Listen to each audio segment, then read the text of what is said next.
오늘 우리가 함께 읽은 말씀은 마가복음 6장 14절에서 29절 말씀입니다.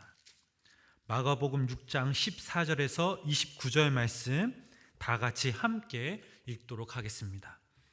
이에 예수의 이름이 드러난지라 헤롯 왕이 듣고 이르되 이는 세례 요한이 죽은 자 가운데서 살아났도라. 그러므로 이런 능력이 그 속에서 일어나느니라 하고 어떤 이는 그가 엘리야하고 또 어떤 이는 그가 선지자니 이제 선지자 중 하나와 같다 하되 헤롯은 듣고 이르되 내가 목벤 요한 그가 살아났다 하더라. 전에 헤롯이 자기가 동생 빌베 아내 헤롯디아에게 장가든 고로 이 여자를 위하여 사람을 보내어 요한을 잡아 옥에 거두었으니 이는 요한이 헤롯에게 말하되 동생의 아내를 취한 것이 옳지 않다 하였습니다. 헤로디아가 요한을 원수로 여겨 죽이고자 하였으되 하지 못한 것은 헤롯이 요한을 의롭고 거룩한 사람으로 알고 두려워하여 보호하며 또 그의 말을 들을 때에 크게 번민을 하면서도 달갑게 들음이로라. 마침 기회가 좋은 날이 왔으니 곧 헤롯이 자기 생일에 대신들과 천부장들과 갈릴리의 기인들도 더불어 잔치할세. 헤로디아의 딸이 친히 들어와 춤을 추어 헤롯과 그와 함께 앉은 자들을 기쁘게 한지라. 왕이 그 소녀에게 이르되 무엇이든지 네가 원하는 것을 내게 구하라. 내가 주리라 하고 또 맹세하기를 무엇이든지 네가 내게 구하면 내 나라의 절반까지라도 주리라 하거늘. 그가 나가서 그 어머니에게 말하되 내가 무엇을 구하리까? 그 어머니가 이르되 세례 요한의 머리를 구하라 하니 그가 곧 왕에게 급히 들어가 구하여 이르되 세례 요한의 머리를 소반에 얹어 곧 내게 주기를 원하옵나이다 하니 왕의 심히 금심하나 자기가 맹세한 것과 그 앉은 자들을 인하여 그를 거절할 수 없는지라. 왕이 곧 시위병 하나를 보내어 요한의 머리를 가져오라 명하니 그 사람이 나가 옥에서 요한을 목베어 그 머리를 소반에 얹어다가 소녀에게 주니 소녀가 이것을 그 어머니에게 주니라. 요한의 제자들이 듣고 와서 시체를 가져다가 장사하니라. 아멘. 우리가 이제껏 마가복음을 읽어보면 예수님이 배척을 당하시지만 그러나 예수님이 하시는 사역은 하나님의 은혜로 나름 충만케 되어 가고 있었습니다. 그러나 여기서 잠시 세례 요한의 죽음으로 전환을 맞습니다. 이로써 마가복음을 읽은 우리의 시선은 흥분과 기대를 불러일으키는 이야기에서 선택받은 이의 허무한 죽음으로 옮겨갑니다. 메시아의 길을 예비하러 온 세례 요한은 이제 그의 죽음으로 예수님의 죽음마저 예비하는 듯합니다.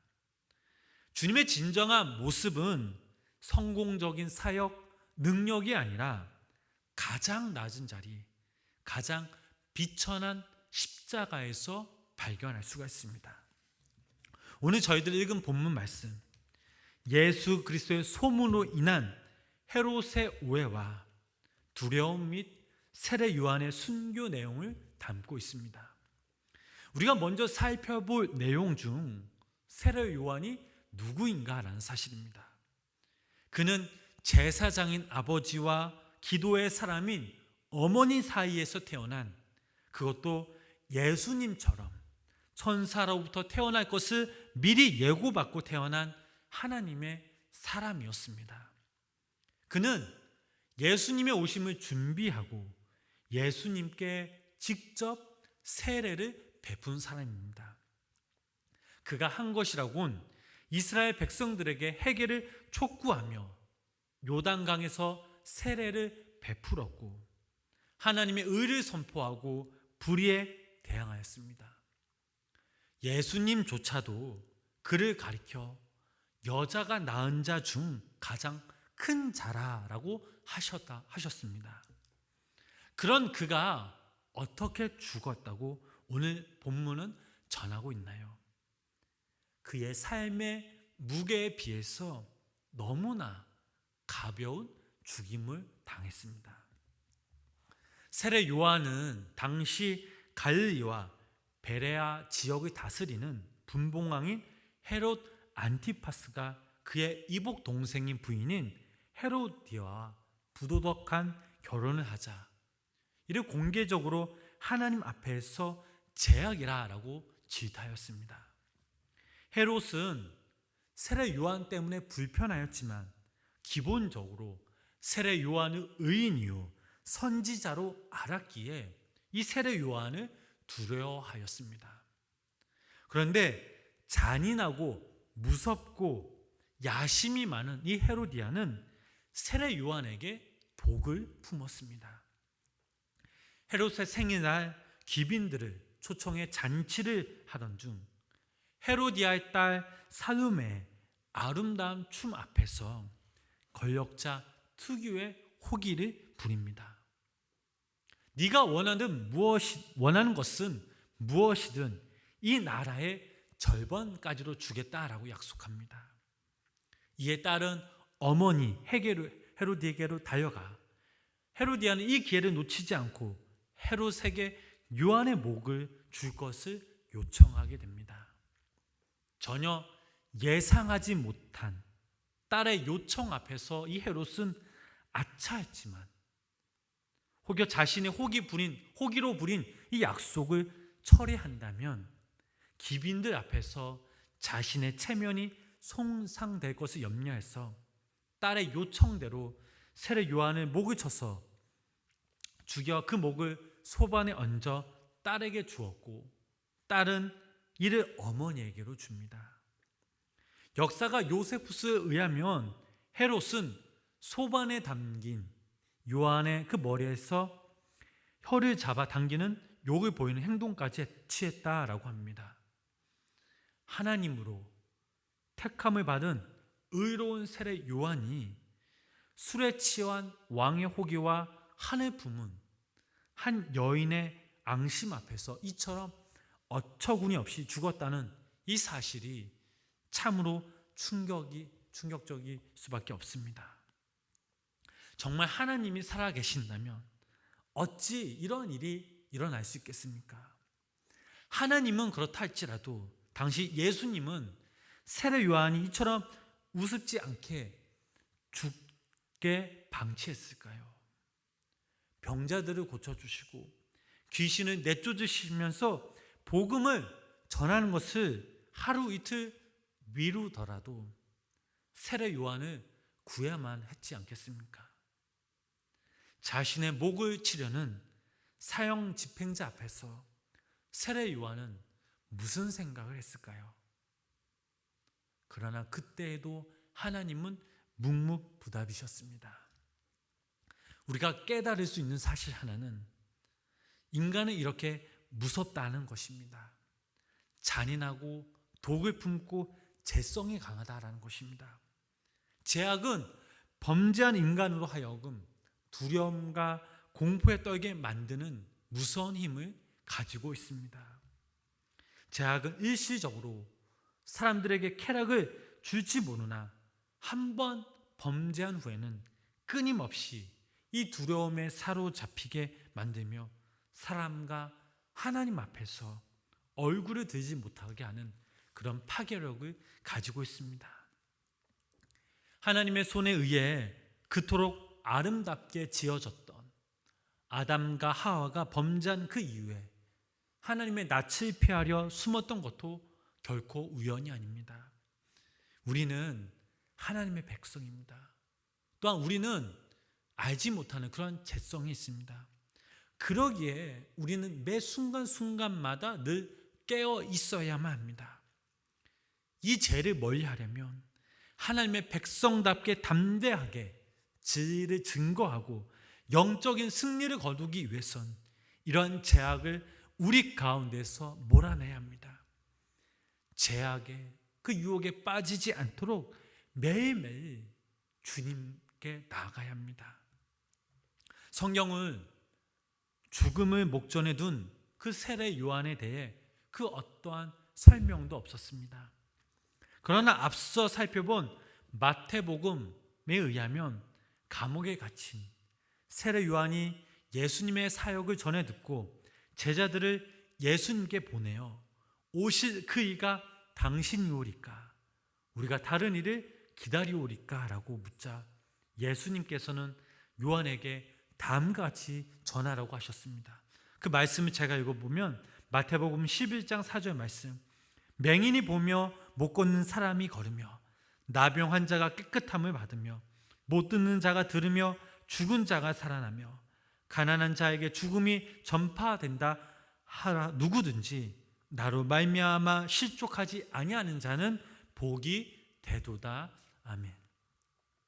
예수님의 이 말씀은 자신이 바로 세례 요한이 기다리던 바로 그 사람이며 선지자들의 예언대로 세례 요한의 사역은 이제 다 완결되었다라는 뜻입니다. 모세는 출애굽의 주역으로 강력한 카리스마로 이스라엘 백성들을 가나안으로 이끌었습니다. 드디어 약속의 땅에 다다르자 하나님께서는 그를 산으로 오르게 하시고 약속의 땅인 그 가나안 땅을 눈으로 바라본 후에 너는 그리로 건너가지 못하리라 하시며 그를 하나님의 품으로 데려가셨습니다. 그때 모세의 나이가 120세였으나 그의 눈은 밝았고 기력은 쇠하지 않았습니다. 누구보다도 약속의 땅에 들어가야 할 그 사람 모세가 아닙니까? 그럼에도 불구하고 하나님께서는 그의 사역이 바로 약속의 땅 가나안 직전까지임을 밝히고 그를 데려가셨습니다. 모세는 이런 하나님의 말씀에 대항하지 않고 하나님의 말씀에 순종하였습니다.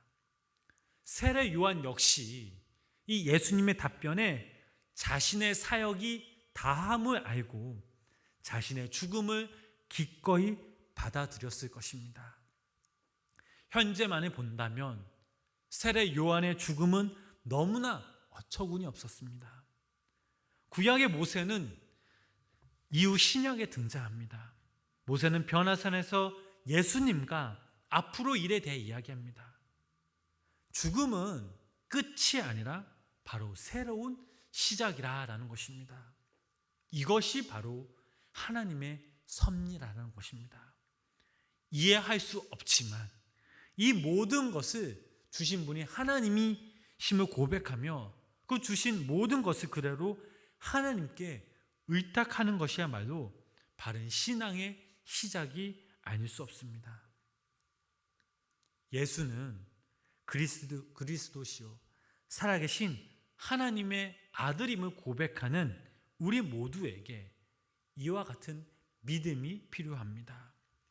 그러므로 예수 그리스도의 대속, 십자가의 보혈로 구원받는 우리는 바로 이 순간도 중요하지만 약속하신 영원한 하나님께 소망을 둬야 될 줄 믿습니다. 바로 그때 우리는 우리를 위해 지금도 역사하고 계시는 하나님의 우리를 향하신 그 손길을 느낄 수 있게 된다라는 사실입니다. 사랑하는 성도님 여러분, 우리는 이 땅의 삶이 우리의 인생의 모든 것이다라고 생각해서는 안 됩니다. 우리가 지금 살고 있는 이 땅은 단지 영원한 미래에 대한 준비일 뿐입니다.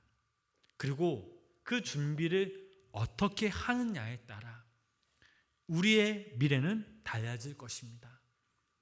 이 땅에서 고난을 받으며 의를 심은 사람은 영원한 생명과 영광을 누리게 될 것이지만 오직 이 땅의 것만 바라보며 보상만 바라보며 자기 욕심대로 산 사람은 영원한 죽음과 고통을 당하게 될 것입니다.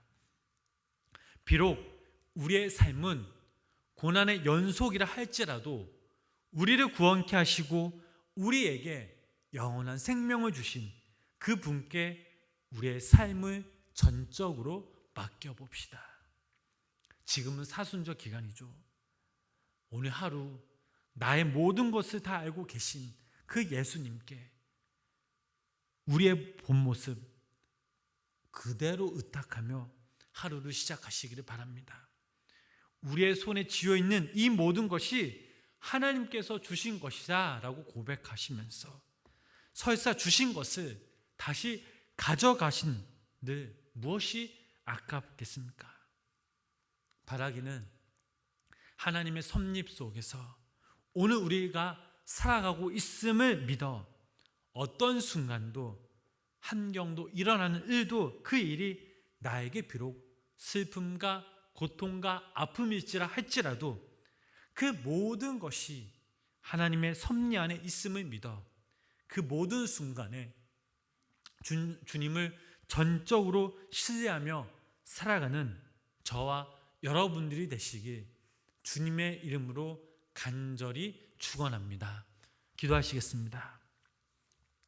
하나님 아버지, 하나님의 말씀대로 사는 것이 참으로 고통스러울 때가 있습니다. 참 쉽지 않음을 고백합니다. 믿지 않은 우리 주변의 사람들과 세상과 적당히 타협하려고 한번 눈 감으면 얼마든지 편하게 살 수 있지 않냐고, 왜 이렇게 고지식하냐고, 어렵게 살아가냐고 말을 합니다. 그러나 주님, 우리는 이 땅에서 어떻게 살아가야 할지 잘 알고 있습니다. 세례 요한 역시 하나님의 말씀대로 앞으로 오실 그 예수님의 길을 예비하며 자신에게 맡겨진 그 사명에 최선을 다했습니다. 백성들에게 해결할 것을 촉구하며 불의를 볼 때 눈을 감지 않고 잘잘못을 정확하게 지적하였습니다. 그러나 그의 삶은 허망한 죽음뿐이었습니다. 그러나 세례 요한은 자신의 이 죽음을 기쁨으로 받아들였습니다. 자신의 사역이 완성되었음을 그가 알았기 때문입니다. 모든 것이 하나님의 섭리임을 그는 깨달았습니다. 모든 것들이 하나님이 주관하셨다는 것을 깨달았습니다. 사랑의 주님, 오늘을 살아가는 우리들에게 있어 이 세례 요한과 같은 믿음을 우리에게 부어 주시옵소서. 세례 요한처럼 모든 것들이 하나님께로부터 왔음을 고백하며 오늘 하루 주님을 바라보며 의지하는 귀한 우리 생명나무교회 성도님들 되게 하여 주시옵소서. 우리의 마음과 시선이 세상의 관심에 휩쓰이는 것이 아니라 오직 주님을 향하게 하시고 영원한 하나님의 나라를 믿음으로 바라보며 소망 가운데 살아갈 수 있도록 주님 인도하여 주시옵소서. 예수님의 이름으로 간절히 기도드렸습니다. 아멘.